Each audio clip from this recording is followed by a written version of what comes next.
cồn sái chập đào mình xì màu rồi này việc cao ban dụ chất mà khá với nhà số hiệu bị lọ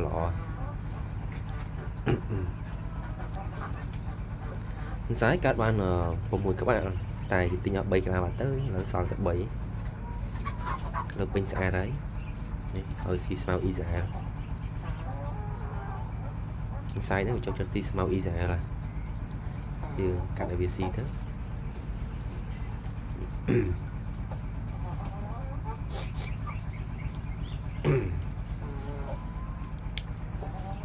to bị đạn muốn cho đầy máu được mấy được trong rồi mùi rồi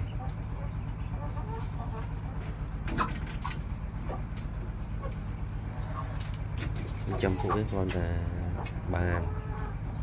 cần thoát được stress